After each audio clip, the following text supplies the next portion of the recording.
MP board के कक्षा 6 के सभी विद्यार्थियों के लिए आज इस वीडियो में 8th ग्रेड की अभ्यास पुस्तिका है आपकी भाषा भारती की। तो बच्चों, भाषा भारती की पुस्तक का आपका जो अध्याय 10 है, आज इसे हम पढ़ेंगे। तो इसका नाम है क्या ऐसा नहीं हो सकता। यह आपका अध्याय है। तो इसका जो फर्स्ट पेज है, इस तरह का आपको पुस्तक में देखने को मिलेगा। अब यहाँ से हम बहुविकल्पी प्रश्न पढ़ेंगे। तो पहला है, सामान्य रूप से पत्र के कितने अंग होते हैं? तो 5 अंग इसके रहेंगे। दूसरा है, सरकारी अथवा प्रार्थना पत्र में अभिनिवेदन हेतु क्या प्रयोग होता है? तो भवदीय इसमें प्रयोग होता है। अगला आपका जो प्रश्न है, पत्र लेखन किसकी विधा है? तो पत्र लेखन भाषा की विधा है। चौथा है, मैं रोटी खाता हूँ वाक्य में रेखांकित शब्द का बहुवचन क्या है? तो रोटियां, क्योंकि एक से अधिक, जब हम रोटी खाते हैं तो एक रोटी थोड़ी ना खाते हैं, एक से अधिक खाते हैं, तो यहाँ पे बहुवचन क्या रहेगा? रोटियां रहेगा। अगला आपका रहेगा, लोक विश्वास पर आधारित लोक प्रचलित युक्ति को क्या कहते हैं? तो उसको लोकोक्ति कहते हैं। क्या बोलते हैं? लोकोक्ति बोलते हैं। अब आपका जो अगला प्रश्न, नीचे दिए गए शब्दों में से उचित शब्द चुनकर रिक्त स्थान की पूर्ति कीजिए। तो छठा है, आप अपने मित्र को डेडेस पत्र लिखेंगे। तो आप अपने मित्र को अनौपचारिक पत्र लिखेंगे। कैसा? अनौपचारिक पत्र। सातवां है, वह खेल रहा है वाक्य में सकर्मक क्रिया है क्योंकि क्रिया को डेडेस की आवश्यकता है। तो क्रिया को किसकी आवश्यकता है? कर्म की आवश्यकता है। किसकी? कर्म की आवश्यकता है। अगला आपका जो प्रश्न है, आठवां, धुंधले कांच में डेडेस तस्वीर छिपी है। तो कैसी तस्वीर है? वास्तविक तस्वीर है। नवा, वर्तमान युग में संदेश डेडेस द्वारा भेजे जाते हैं। तो किसके द्वारा? ईमेल द्वारा। 10वां है, अपनों से बड़ों को पत्र में डेडेस लिखा जाता है। तो आदरणीय लिखा जाता है, क्योंकि हम सम्मान देते हैं तो आदरणीय लिखेंगे। अति लघु उत्तरीय प्रश्न है आपका 11वां, औपचारिक पत्रों का उपयोग कहाँ कहाँ किया जाता है? तो सरकारी कार्यालयों, विद्यालय तथा अन्य संस्थानों में। कहाँ पे जो सरकारी कामकाज होते हैं उसमें, विद्यालय में और अन्य संस्थानों में किया जाता है। अगला आपका है, पत्र के सामान्य अंगों के नाम लिखिए। तो पत्र लेखन का नाम, पता व दिनांक, संबोधन एवं अभिवादन और विषय वस्तु। जब हम पत्र लिखते हैं तो उसमें पत्र लेखन का नाम होना चाहिए, पता होना चाहिए, दिनांक डली होनी चाहिए, संबोधन और अभिवादन, क्या कह रहे हैं हम, क्या संदेश देना चाहते हैं और किस विषय में हमने लिखा है, और स्वनिर्देश, अभिनिवेदन या हस्ताक्षर तथा पता। इतने अंग इसके होते हैं। अगला प्रश्न है आपका, सकर्मक और आकर्मक क्रिया वाले एक एक वाक्य लिखिए। तो सकर्मक रहेगा, सीता पत्र लिखती है।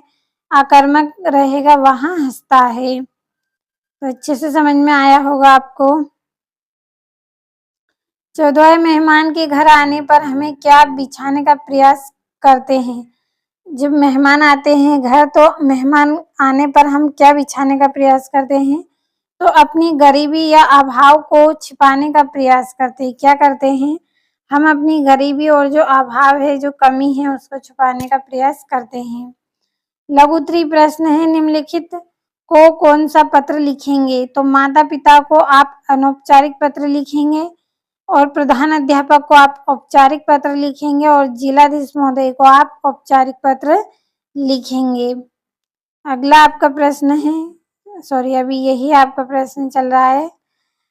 सरपंच को आप औपचारिक पत्र लिखेंगे, मित्र या भाई को आप अनौपचारिक पत्र लिखेंगे, नगर पालिका अध्यक्ष को आप औपचारिक पत्र लिखेंगे। अगला, निम्नलिखित पत्र के अंगों को पत्र में कहाँ लिखा जाएगा?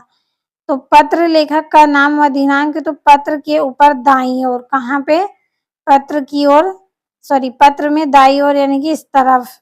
अगला आपका रहेगा अभिनिवेदन व हस्ताक्षर।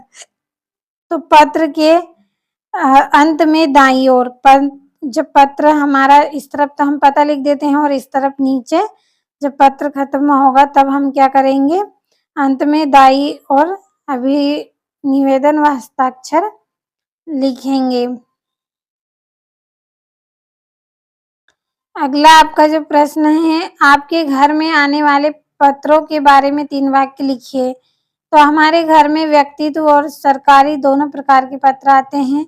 इनसे अनावश्यक सूचनाएं प्राप्त होती हैं। आजकल कई संदेश ईमेल के माध्यम से भी भेजे जाते हैं।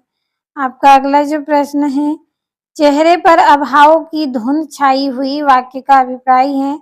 तो इसका अभिप्राय है कि व्यक्ति के चेहरे से उसकी गरीबी और अभाव स्पष्ट दिखाई देता है। क्या होता है इससे, जो व्यक्ति है, व्यक्ति के चेहरे से उसकी गरीबी और उसका जो अभाव है, उसकी कमी अभाव स्पष्ट दिखाई देता है।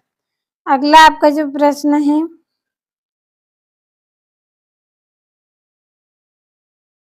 दीर्घोत्तरी प्रश्न है आपका, अपने मित्र से कैसे व्यवहार की अपेक्षा करते हैं। तो मैं अपने मित्र से सच्चा, ईमानदार और सहयोगपूर्ण व्यवहार की अपेक्षा करता हूँ। वह सुख दुख में मेरा साथ दे और विनम्रता से बात करे और आवश्यकता पड़ने पर मेरी सहायता करे। वह मेरी भावनाओं का सम्मान करे तथा गलत कार्यों से मुझे रोके। ऐसा मित्र जीवन में सदैव विश्वास और प्रेरणा देता है। तो बच्चों, आपका यह जो प्रश्न है बहुत ही अच्छा प्रश्न है। मुझे बहुत अच्छा लगा है ये वाला आपका जो प्रश्न है, इसका जो आंसर है एक बार फिर से हम पढ़ेंगे कि आप अपने मित्र में कैसा व्यवहार की अपेक्षा करेंगे, यानी कि कैसे गुण उसमें होने चाहिए। तो मैं अपने मित्र से सच्चा, यानी कि सच्चा होना चाहिए, वो हमेशा ईमानदार होना चाहिए, सहयोगपूर्ण व्यवहार उसका होना चाहिए, हमेशा मदद करने की अपेक्षा में वो रहे, सहयोगपूर्ण यानी कि मदद करे। वह सुख दुख में मेरा साथ दे, आपकी परिस्थिति चाहे अच्छी हो या बुरी, वो आपका साथ दे, और वह विनम्रता से बात करे, आपसे अच्छे से बात करे, और आवश्यकता पड़ने पर वह मेरी सहायता करे, मदद करे, और मेरी भावनाओं का सम्मान करे, और जब कोई गलत कार्य आप करें तो वो आपको रोके। ऐसा मित्र जीवन में सदैव विश्वास और प्रेरणा देता है। अगला आपका रहेगा इसमें, अपनी बड़ी बहन को पत्र लिखकर अपने अध्ययन के बारे में बताइए। तो यहाँ पे आपको दिनांक लिखना है, पूजनी दीदी और सादर प्रणाम। अब हम आगे इसमें पढ़ेंगे। आगे आपको लिखना है, मैं यहाँ कुशल पूर्वक हूँ, आशा करता हूँ कि आप भी सकुशल होंगी। आप तो यहाँ पे ठीक है और आप उम्मीद कर रहे हैं कि आप भी वहाँ पे ठीक होंगी, यानी आपकी दीदी है वो भी ठीक होगी। मेरा अध्ययन अच्छी तरह चल रहा है। मैं प्रतिदिन विद्यालय समय पर जाता हूँ और नियमित रूप से पढ़ाई करता हूँ। आगामी परीक्षा की तैयारी में मन लगाकर पढ़ रहा हूँ, यानी कि जो आने वाली परीक्षा है उसकी तैयारी आप मन लगाकर कर रहे हैं। और आप मेरे लिए आशीर्वाद दें कि मैं परीक्षा में अच्छे अंक प्राप्त करूं। आप मुझे आशीर्वाद दें कि मैं अच्छे अंक प्राप्त करूं। और घर के सभी बड़ों को प्रणाम तथा छोटे को स्नेह। आपका प्रिय, अपना नाम आपको यहाँ पे लिख देना है। तो इस तरह से आपको अपनी दीदी को एक पत्र लिखना है। तो अच्छे से आपको सभी प्रश्न समझ में आए होंगे। आपकी जो पुस्तक है उसमें आपको सभी को भर लेना है और अच्छे से कंप्लीट कर लेना है।